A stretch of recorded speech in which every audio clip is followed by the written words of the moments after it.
Sir देखो बहुत सारे लोग हैं, मैं ही हूँ, मैं अपने ऊपर एग्जांपल लूंगा। अगर मैं हूँ तो मैं अपने आप को एक हिंदुस्तानी, एक आम आदमी की तरह, जी मैंने सच में सर, मैंने आयुर्वेद के बहुत कम दवाइयाँ यूज ही नहीं करी, क्योंकि मेरे सर में पेन होता है सर।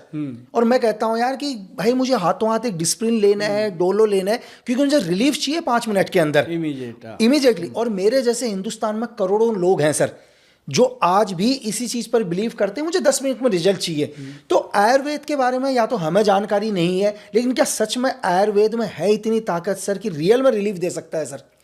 एक्चुअली जब सिर दर्द होता है हाँ तो सामने वाले को लगता है कि सिर दर्द हो रहा है, बिल्कुल, जबकि वो गट हेल्थ प्रॉब्लम होती है, उसके पेट में गैस बनता है तो हेडेक होना शुरू होता जी है। सर। तो हम उसको कहते हैं कि भाई 1 चम्मच त्रिफला खा ले और 10 मिनट बाद बता दे सिर में दर्द है कि नहीं। नॉर्मल चीज़, हरड़ बहेड़ा और आंवला, पाचन सेट हुआ, गैस पास हुई, हेडेक कम हो जाती है।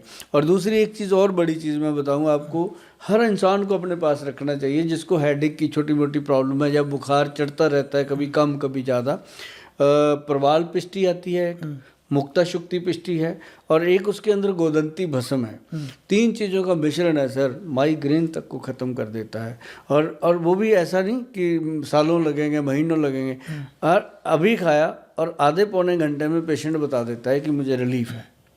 सर देखो एक टाइम हमारे हिंदुस्तान में या दुनिया में कहीं भी, मैं बोलता हूँ कि डॉक्टर को भगवान के रूप में देखते हैं, बिल्कुल देखते लोग देखते हैं ना सर। लेकिन सच्चाई में आपको ग्राउंड रिपोर्ट बताता हूँ सर, आपको आज बिजनेस बन चुके हैं सर। बिल्कुल 100%। मतलब मैं जाऊंगा, वो मुझे इतनी टेंशन दे देंगे ना सर, होगी बीमारी मेरे को छोटी सी, लेकिन वो इतनी टेंशन दे देंगे कि मुझे कहेगा मुझे तो इलाज ही कराना है। और दुनिया में आदमी हर चीज पर पैसा, मैं सब्जी लेने जाऊं 2 रुपए कम बोलूंगा किसी भी चीज में, मैंने कभी नहीं देखा कि आदमी बोले यार किसी डॉक्टर से रेट कम कर दो, दवाइयाँ कम कर दो। लेकिन आज के टाइम में हॉस्पिटलों का हालात हर इंसान को पता है, लेकिन फिर भी हिंदुस्तान के अंदर ऐसा क्या है कि लोग आयुर्वेद पर कम आ रहे हैं सर? क्यों आयुर्वेद के ऊपर नहीं आ रहे हैं? जबकि शायद महाभारत रामायण के टाइम पर तो डॉक्टर नहीं थे, तब भी इलाज होता था, कोई मशीनरी नहीं थी। तो क्यों, एक मेन वजह ऐसा क्या है? या तो लोगों को जानकारी नहीं है सर। ये एक बहुत बड़ा मैसेज श्री राम जी ने दिया था लक्ष्मण जी को मूर्छित होने के समय, कि आयुर्वेद की जड़ी बूटी कितना काम करती है। और हनुमान जी जो पहाड़ ले आए थे उस पर जड़ी बूटियाँ ही थी, इलाज वो भी जड़ी बूटी से हुआ। पहले भी होता था, सुसैन वैद्य रहे हैं जो रावण की लंका में सुसैन वैद्य परमानेंट होते थे, मतलब वो आयुर्वेद से इलाज करते थे।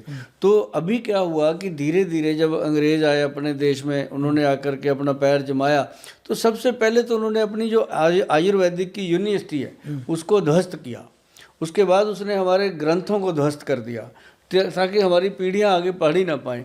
एक दिमाग में ये डाल दिया कि जो आयुर्वेद के वैद्य हैं वो अपने नुस्खे किसी को बताते नहीं, पेट में लेके मर जाते हैं। ऐसा नहीं है भाई साहब, इतने बड़े बड़े ग्रंथ लिखे हैं तो अपने वैद्यों ने लिखे हैं, नुस्खे ही लिखे हुए हैं उसमें, हम भी उनको ही पढ़ते हैं। तो मतलब ये एक धारणा थी। लेकिन जब से कोरोना ने अपनी करवट बदली तो कुदरत को अपना रंग दिखाना पड़ता है। बिल्कुल। जब कोरोना शुरू हुआ तो उस समय जाकर के अपने यंग बच्चे जो यूथ है उसको ये पता चला कि हल्दी की ताकत क्या है, तुलसी की ताकत क्या है, अदरक की ताकत क्या है, हमारी रसोई की क्या ताकत है। तब बच्चों को पता चला। अब जाकर के आप देखेंगे, जो मैं फील करता हूँ सर, मेरी डेली की 200 से ज़्यादा ओपीडी है पेशेंट की, और वेटिंग है 2-3 महीने की। अगर आज कोई वेटिंग मांगता है तो 2-3 महीने लगते हैं। तो आयुर्वेद की तरफ लोग कन्वर्ट हुए। लेकिन आयुर्वेद में वो चाहते हैं कि कोई ऐसा इंसान मिल जाए जो लिखे सोने की भस्म डालता हूँ तो डाले भी ना, ऐसा ना हो कि वो डाले ही ना।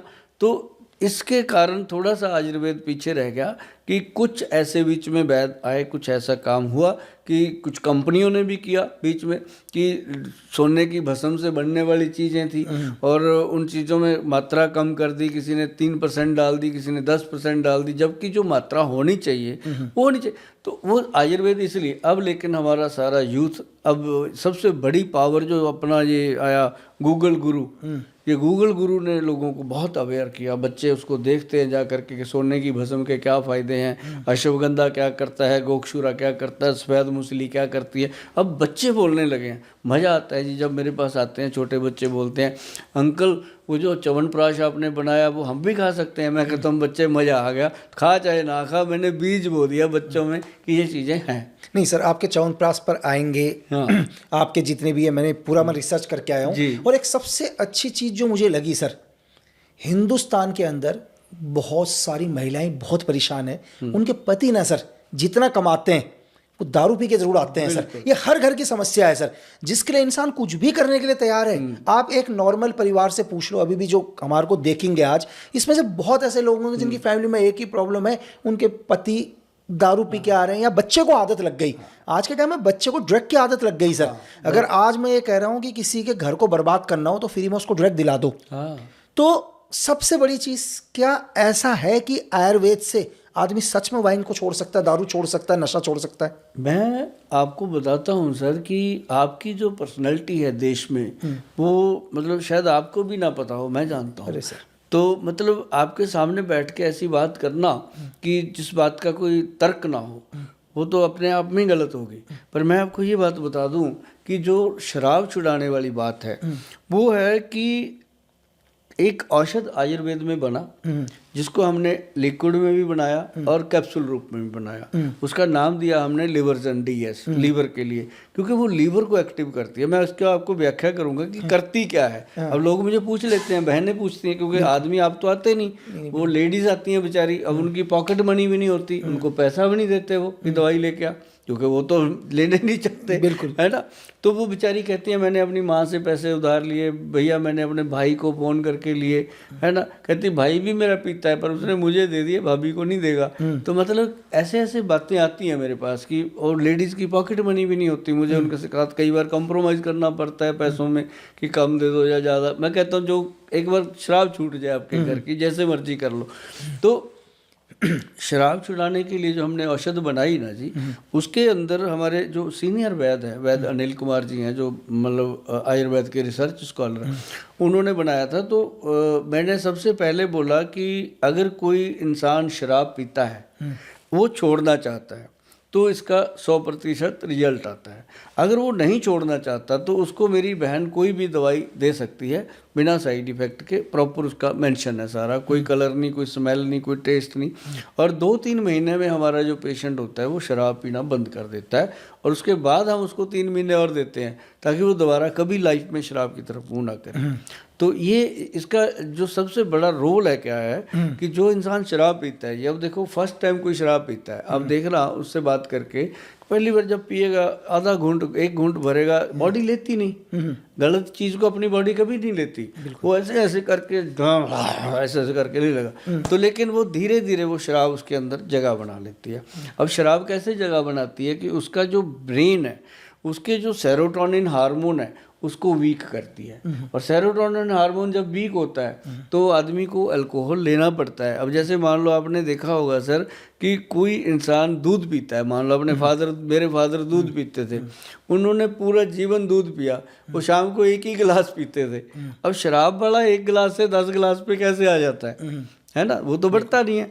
तो मतलब ये है कि शराब का हार्मोन को डिस्टर्ब, और दवाई जो हमने बनाई वो हमने कोई शराब छुड़ाने की दवाई नहीं बनाई, हमने लीवर को, ब्रेन को एक्टिव कर देती है वो, और साथ ही उसके हार्मोन को एक्टिव करती है।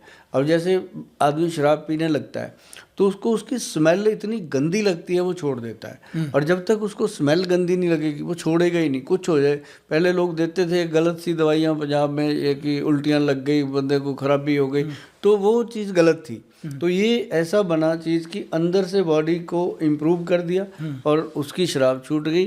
और उसके बाद बहुत ऐसे कपल मेरे पास आए हैं जी, जो आके थैंक यू करके गए हैं कि गोयल साहब मेरी सचमुच इच्छा थी कि मैं छोड़ दूं, पर मेरी वाइफ ने आपसे दवाई ली है, मुझे पता था चोरी दे रही थी, लेकिन मैं चुपचाप ले रहा था कि मेरा भला ही कर रही है, पर हुआ बहुत लोगों को फायदा। नहीं सर, लाखों लोगों का मैंने आपका पढ़ा कि लाखों लोगों का शराब छुड़ाते। तो शराब माफियाओं ने नहीं बोला सर गोयल जी ये क्या कर रहे हो यार, नहीं, हमारा तो धंधा खराब हो रहा है इससे, तो क्यों? ऐसा नहीं होता, क्योंकि जब भी कोई ठेका आता है मैं उसको ऐसे नमस्कार करके जाता हूँ कि भैया ये दुकान ना होती तो हमारी दुकान भी ना होती।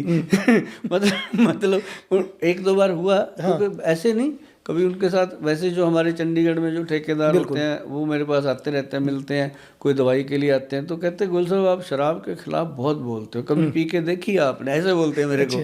मैं कहा अगर मैंने पी होती ना फिर तो शायद मैं ना ही बोलता इसके खिलाफ, है ना। तो लेकिन मैं कहा ये है कि मैं उनको बोलता हूँ जो शराब को पी करके अपनी वाइफ को मारते हैं, उसके साथ बदसलूकी करते हैं और पड़ोसियों के साथ गलत बिहेव करते हैं और अपने साथ खुद के साथ वो रेप करते हैं रोज़ाना, उनको मैं कहता हूँ कि छोड़ो। अगर कोई 1-2 पैग लेता है उसको मैं कब मना करता हूँ, मैं कहता हूँ भाई उतना तो वैसे ही अलाउ है, गवर्नमेंट देती है कि इतना तो लेना चाहिए। रेगुलर यूज हाँ, मैजिशियन बोतल पे लिखा हुआ है कि दारू पीना सेहत के लिए हानिकारक है,